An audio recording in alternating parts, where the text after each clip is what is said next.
আল্লাহ ইসলামের হাদিস স্পষ্টভাবে যেটা পাওয়া যায়, তিনি বলেছেন যে ফিতরা যে দেবে ঈদগাহে যাওয়ার পূর্বে তার ফিতরা গ্রহণ হবে, আর ঈদগাহে যাওয়ার পরে যে ফিতরা আদায় করবে তার ফিতরা কি হবে না, ফিতরা হবে না, সেটা সাধারণ দান হয়ে যাবে।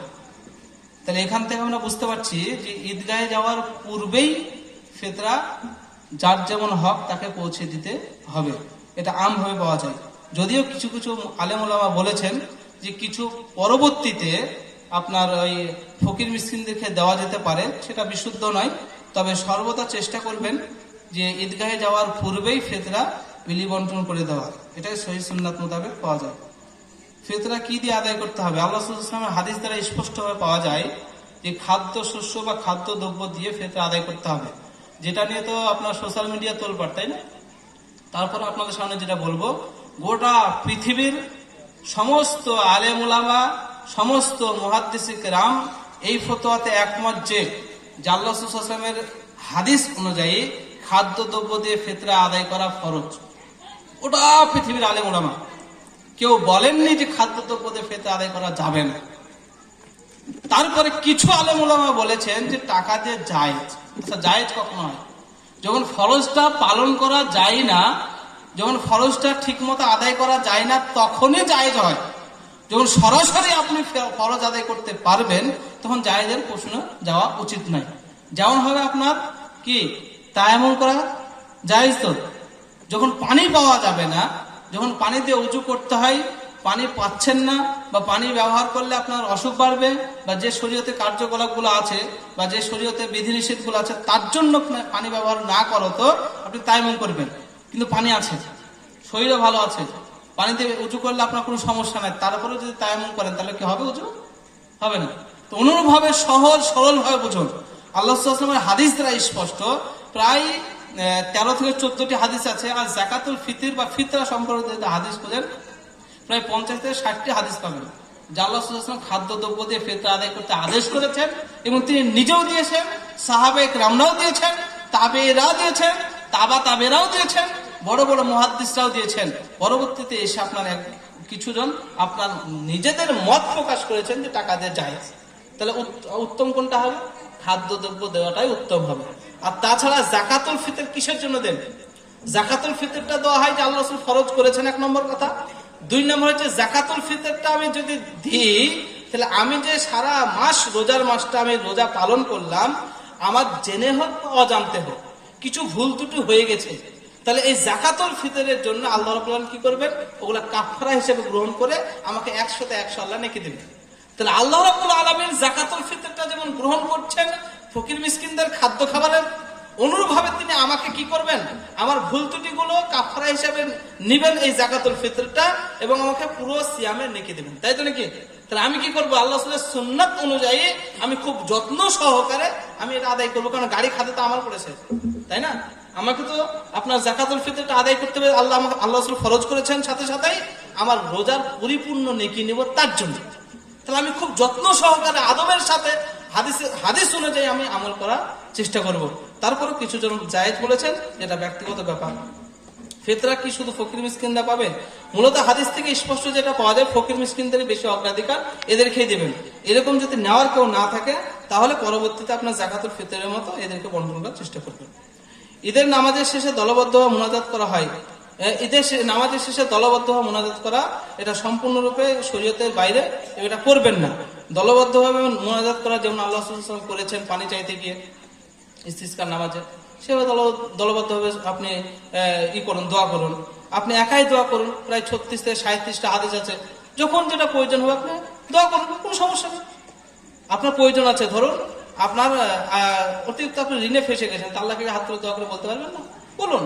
আপনার বাড়ি থেকে অসুস্থ হয়েছে, আল্লাহকে তো হাত তুলে দোয়া করে বলুন যে আল্লাহ আমার এটা দূর করে দেন। আপনার টাকা পয়সার প্রয়োজন, আপনার সংসার অভাব, আল্লাহকে হাত তুলে দোয়া করে বলুন, কোনো সমস্যা নেই। কিন্তু দলবদ্ধ হবে আল্লাহ রাসূল সাল্লাল্লাহু আলাইহি ওয়াসাল্লাম যেখানে যেখানে করেছেন সেখানেই করবেন, তার বাইরে করা যাবে না। ঈদের নামাজের শেষে আল্লাহ রাসূল সাল্লাল্লাহু আলাইহি ওয়াসাল্লাম এভাবে দোয়া করেননি, তাই করা যাবে না। এখানে বেশি প্রশ্ন উত্থাপন করা মোটেও আমাদের উচিত নয়। সাবালক মেয়েদেরকে স্টেজে উঠিয়ে দোয়া করা অবজল করা হয়, এটা কি করা যাবে কিনা? এটা যদি ফিতনার আশঙ্কা করেন তাহলে করবেন না, আর যদি ফিতনার আশঙ্কা না করেন তাহলে হয়তো করলেন, তবু সেটা আপনার লিমিটে থাকবেন। কেননা আল্লাহ সাল্লাল্লাহু আলাইহি ওয়াসাল্লাম তিনি বলেছেন, মহিলারাও যদি নামাজ পড়ে আর নামাজের মধ্যে যদি ভুল হয় তাহলে তারা মুখে উচ্চারণ করবে না, কি করবে, হাতের তালুর সঙ্গে তালু কি পিছনের সঙ্গে পিছনে বাড়ি মেরে শব্দ করবে।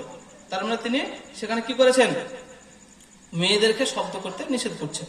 তাহলে আমরাও চাইবো না যে মেয়েদেরকে সুন্দরভাবে গজল গাক, যাতে কিছু পুরুষের মন তাদের দিকে টানো এবং একটা ফিতনা সৃষ্টি হোক, এটা চাইবো না। তবে যদি এরকম ফিতনার আশঙ্কা না থাকে কোনো সমস্যা নেই।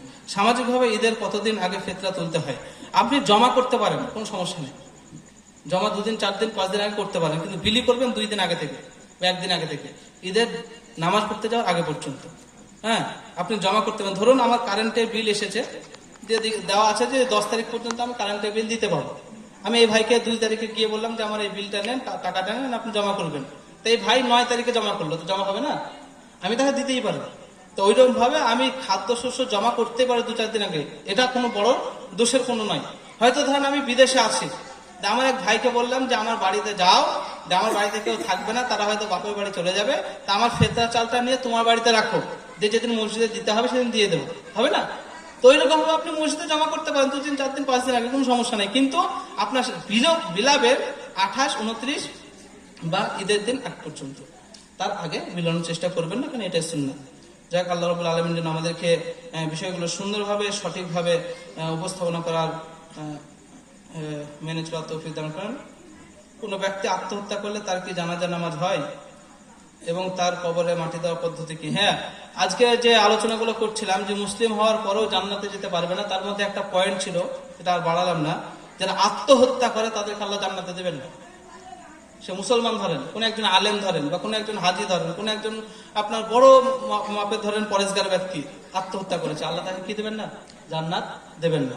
হয়তো জাহান্নামে তাকে পাপের সমপরিমাণ আযাব দিয়ে পরবর্তীতে আল্লাহ দেবে কিনা সেটা ভিন্ন কথা, কিন্তু হাদিস থেকে যেটা স্পষ্ট হয়ে পাওয়া যায়, আত্মহত্যাকারীকে আল্লাহ রাব্বুল আলামিন জান্নাতে দেবেন না। এটাও বলছেন যে যেভাবে সে আত্মহত্যা করে মারা যাবে জাহান্নামে, ঠিক সেভাবেই তাকে শাস্তি দেওয়া।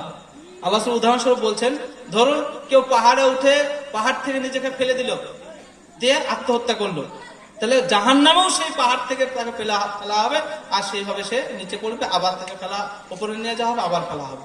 আল্লাহ বলছেন কেউ ধরুন পেটে ছুরি ঢুকিয়ে নিজে আত্মহত্যা করলো, তা জাহান্নামেও সে নিজে নিজে পেটে জাহান্নামে ছুরি ঢুকাতে থাকবে, আর এইভাবে চিৎকার করতে পারবে, এইভাবে তাকে শাস্তি দেওয়া হবে। অতএব আত্মহত্যা যে করবে সে জান্নাতে যেতে পারবে না। এখানে যেটা প্রশ্ন করা হয়েছে যে কোনো ব্যক্তি আত্মহত্যা করলে তার কি জানাজা নামাজ হয়, তার জানাজা পড়ার দরকার নেই। কারা পড়বেন? যাদের নিকট আত্মীয়, কেউ এমনি পড়ে দেবে, পরেশগার লোক, তারা জানাজা পড়বেন না। এবং তার কবরে মাটি দেওয়ার পদ্ধতি কি? মাটি যেভাবে দিতে হয় সেভাবে দেবেন, এমনি। হ্যাঁ, ভালো লোক বা পরেশগার লোক গিয়ে সুন্দরভাবে যেভাবে মাটি দেওয়ার সুন্নতি তরিকা সেভাবে দেওয়ার দরকার নেই। এবার আমরা পারি না, মায়ের বন্ধনে আবদ্ধ, হ্যাঁ, ধরেন আমার ভাই বা আমার কেউ নিকট আত্মীয় আত্মহত্যা করেছে, আমরা পারছি না, তখন আমরা কি হবে, সেইভাবে কবরস্থ করছে, তার মানে যে বিশাল বড় গুনাহগার হবে এটা নয়। এটা তাদেরকে তুচ্ছ করার জন্য, তাদের পাপ যে কতটা জঘন্য এটা দেখানোর জন্যই মূলত আল্লাহ সাল্লাল্লাহু আলাইহি ওয়াসাল্লাম এইভাবে বলেছেন এবং তাদেরকে ঘৃণা করতে বলেছেন। তার মানে এই নয় যে তাকে ছুঁড়ে ফেলে দেন মাটির উপরে, এটা নয় কিন্তু। হ্যাঁ, তাকে এইভাবে কবরস্থ করান, যেভাবে আপনি সুন্নাত অনুযায়ী করছেন সেভাবে না, এমনি কবরস্থ করেন। এবার আপনি ভালো লোক, আপনি যাবেন না তার জানাজায়, তার যারা নিকট আত্মীয় আছে তারা সেভাবে জানাজা করে দেবেন। জি, আর শেষের দিকে যেটা বলবো যে সবসময় আমরা মধ্যম পন্থা অবলম্বন করার চেষ্টা করব, যেটা সরাসরি হাদিস কোরআনে আছে সুন্নাত, সেটা সরাসরি সেভাবেই পালন করবেন, আর যেটা সরাসরি নেই সেটা মধ্যম পন্থা অবলম্বন করবেন।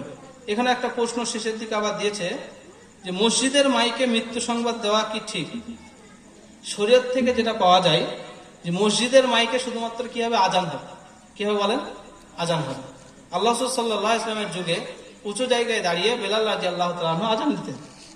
পরবর্তীতে আমাদের আপনার সুবিধার্থে এবং সেই আওয়াজটা দূরে মানুষদেরকে পৌঁছে দেওয়ার সুবিধার্থে আমরা মাইক ব্যবহার করি। তার মানে এটা নয় যে মাইক ব্যবহার করা বা বিদআত, কি বুঝলেন? এটা শুধুমাত্র আমরা মানুষকে বেশি করে পৌঁছে দেওয়ার জন্য। যেমন এই মাইকে আমরা আওয়াজ দিচ্ছি, অনেক লোক শুনতে পাচ্ছে, যদি মাইক না থাকে তাহলে অল্প লোক শুনতে পাবে। তারপরে আওয়াজটা পৌঁছে দেওয়ার জন্য মাইক ব্যবহার করি। তো মসজিদের যে মাইকটা ব্যবহার করা হয় সেটা শুধুমাত্র আজানের জন্য, আর আজানের জন্যই ব্যবহার করবেন। সেখানে মাইকে আপনার যেটা আপনার মৃত্যু সংবাদ, সেটা বেশিরভাগ মুহাদ্দিস কেরাম বলেছেন যে না দেওয়াই ভালো। সম্ভবপর চেষ্টা করবেন এগুলো এড়িয়ে চলা।